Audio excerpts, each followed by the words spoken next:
Karibu kwenye Remedify Coaching Program. Tunafurahi sana kuwa nawe tena kwa ajili ya uchamuzi wa kina ambao naamini ni muhimu sana kwetu sote. Sana sana. Leo tunazama kwenye mada ambayo imekuwa changamoto tangu zamani, yaani jinsi ya kuwatambua manabii wa uongo. Na vyanzo vyetu ni maandiko yenyewe. Tutasafiri kutoka Agano la Kale mpaka Agano Jipya. Lengo letu hapa sio kuwanyoshia watu vidole, La hasha. bali ni kukupa wewe, msikilizaji wetu, zana za utambuzi ili imani yako iwe imara. Umeigusa vizuri sana. Mjadala wa leo ni kama, kupewa vifaa muhimu. Hatujengi ili kubomoa wengine, bali tunajenga msingi wetu wenyewe thabiti. Sawa. Maandiko yanatupa ramani, yanatupa vipimo vya wazi, na tutaangalia vipimo hivyo na umuhimu wa kupima kila neno na kila roho. Sawa. Hebu tuanze safari hii. Nadhani mahali pazuri pa kuanzia ni pale sheria ilipowekwa kwa mara ya kwanza katika Kumbukumbu la Torati. Waisraeli wanapewa kama vipimo viwili vikuu, sivyo? Kabisa, na kipimo cha kwanza ni cha moja kwa moja, hakina mjadala. Kiko pale Kumbukumbu la Torati 18 mstari wa 22.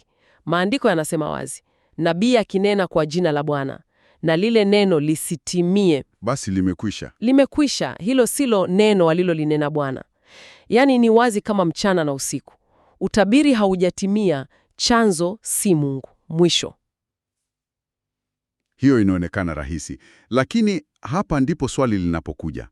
Kuna uwezekano wa jambo kuwa gumu zaidi, maana sura ya 13 ya kitabu hicho hicho inaweka kipimo kingine ambacho ni cha ujanja zaidi. Ndiyo, na hiki ndicho kipimo cha msingi zaidi. Hapa ndipo utambuzi halisi unapoanza. Sawa. Kwenye Kumbukumbu la Torati 13 inasema hivi: akitokea katikati yako nabii akikutolea ishara au ajabu, ikatukia hiyo ishara. Kumbe hapa ishara imetimia. Imetimia mbele ya macho yako. Lakini sikiliza, anaendelea kusema nini? Akisema, na tuifuate miungu mingine, usiyasikize maneno ya nabii yule. Hii ni nukta nzito sana. Kwa maneno mengine, Mungu anasema, nitawaruhusu mwone muujiza huu wa uongo ili kupima kilicho ndani ya mioyo yenu. Kabisa. Anawajaribu, anapima uaminifu wenu. Je, mnanipenda mimi kwa moyo wote, au mnafuata tu ishara na maajabu? Kwa hiyo miujiza peke yake sio uthibitisho wa mwisho. Jambo la msingi ni je, ujumbe unakupeleka karibu na Mungu wa Biblia au mbali na yeye? Umeipata kabisa. Mtihani mkuu ni uaminifu kwa neno. Na wazo hili linaendelezwa sana na manabii wengine kama Yeremia na Ezekieli. Wao hawakuangalia tu utabiri, walizama kwenye tabia. Ndiyo, walichambua chanzo. Mfano, Yeremia 23 anasema wanatoa maono ya mioyo yao wenyewe, si ya kutoka katika kinywa cha Bwana. Hapo sasa, tatizo ni chanzo. Wanabuni mambo yao wenyewe na kuyavika lugha ya kiroho. Na matokeo yake ni hatari. Na hii inatupeleka kwenye sifa ya pili. Wanaponya majeraha ya watu kijuujuu. Yeremia 6 mstari wa 14, mstari maarufu sana. Amani, amani, wala hapana amani. Wala hapana amani. Fikiria hili leo. Ni rahisi sana kusikiliza ujumbe unaokuambia kila kitu kiko sawa, wakati unahitaji kufanya mabadiliko magumu. Wanatoa faraja ya bei rahisi. Na kwa nini wafanye hivyo?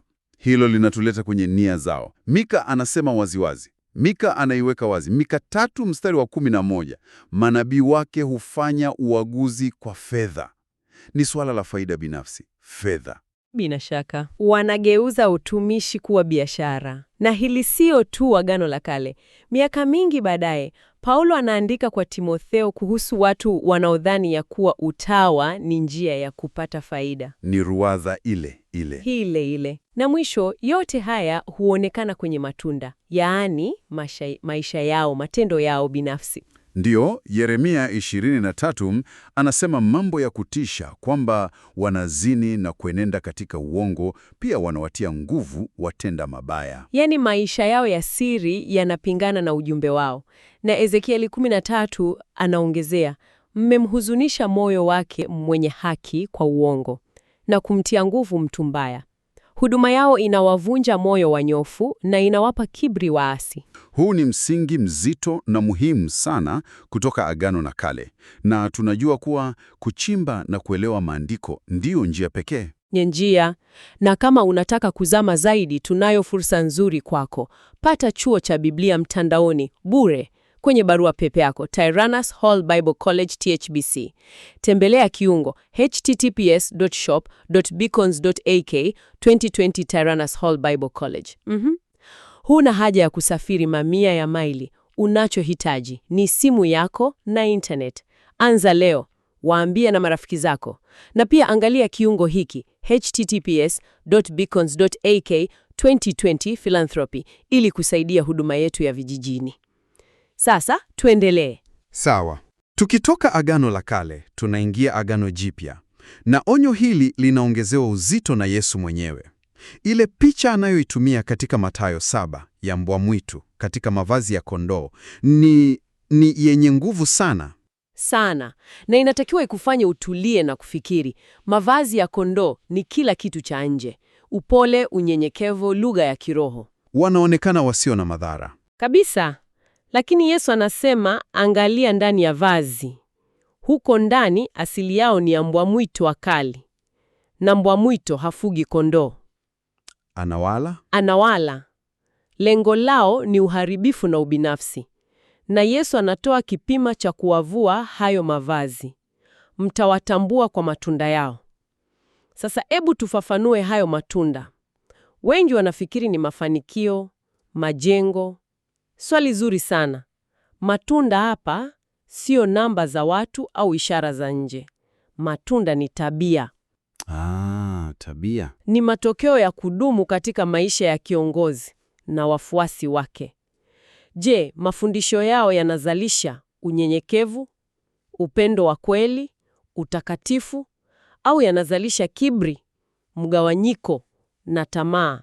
Hayo ndio matunda halisi. Na hapa ndipo panapokuwa pagumu zaidi, kwa sababu mistari michache tu baadaye, Mathayo 7:22, Yesu anasema kitu cha kushangaza. Wengine watasema, Bwana, Bwana, hatukufanya unabii kwa jina lako na kutoa pepo na kufanya miujiza mingi? Hawa wanaonekana kuwa na matunda ya nguvu. Inachanganya na inatisha, kwa sababu inaonyesha inawezekana kufanya matendo makuu ya kiroho kwa nje, huku moyo ukiwa mbali kabisa na Mungu. Yaani kutumia jina la Yesu kama formula tu, bila uhusiano. Na jibu la Yesu kwao ni la kuhuzunisha. Sikuwajua nyinyi kamwe, ondokeni kwangu. Hii inathibitisha kile tulichojifunza. Matendo ya nguvu si kigezo cha mwisho. Ndio maana mitume walikazia sana hili, kama tunavyoona kwa watu wa Berea.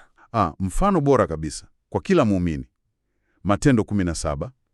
Waberea walisifiwa si kwa sababu waliamini haraka, bali kwa sababu walichunguza.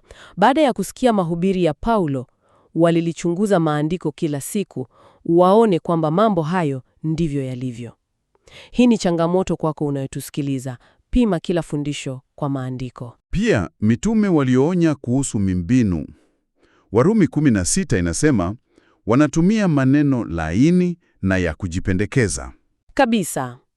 Na hatari kubwa zaidi ni kupotosha kiini cha ujumbe wenyewe, Injili.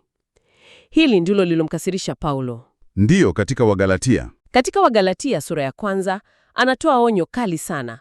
Anasema hata kama yeye mwenyewe au malaika atawahubiria injili tofauti, na alaaniwe. Hakuna nafasi ya kuchezea ujumbe wa msingi. Hakuna. Kwa hiyo, baada ya kuona maonyo haya yote kuanzia Musa hadi mitume, ujumbe mkuu ni kwamba utambuzi si jambo la anasa. Sio la anasa hata kidogo. Ni la lazima, ni zana muhimu ya kuishi. Na vyanzo vyetu vinaonyesha, kadiri tunavyosonga mbele, udanganyifu unazidi kuwa wahila. Ndiyo maana kitabu cha Ufunuo kinachukua hili kwa uzito mkubwa sana. Kinamtambulisha nabii wa uongo kama mhusika mkuu katika udanganyifu wa siku za mwisho. Ni kweli, anatajwa akifanya kazi bega kwa bega na mnyama, akitumia miujiza kuwadanganya watu. Ndiyo, ni utimilifu wa ile ruwaza tuliyoiona tangu Kumbukumbu la Torati. Na hatima yao katika Ufunuo 19 inaonyesha jinsi Mungu anavyochukia udanganyifu. Wanatupwa kwenye ziwa la moto. Wangali hai. Lugha hii kali inaonyesha uzito mkuu ambao Mungu anauweka kwenye kuongoza watu wake kupotea. Sio jambo dogo. Kwa hiyo hitimisho ni kwamba wajibu uko kwetu. wajibu wa kujifunza neno wenyewe na wajibu wa kuchunguza matunda, yaani tabia ya wale tunaowasikiliza. Sio kwa roho ya hukumu, bali kwa roho ya kulinda imani yetu. Tunatumai uchambuzi huu umekupa mwanga na vifaa muhimu. Na tunakukumbusha tena, ikiwa unataka kuongeza maarifa yako ya Biblia, pata chuo cha Biblia mtandaoni bure, TYRNS, Held Bible College, THBC. http://shop.beacons.ik/1020 Bible College. Huna haja ya kusafiri. Anza masomo yako leo kwa kutumia simu yako tu.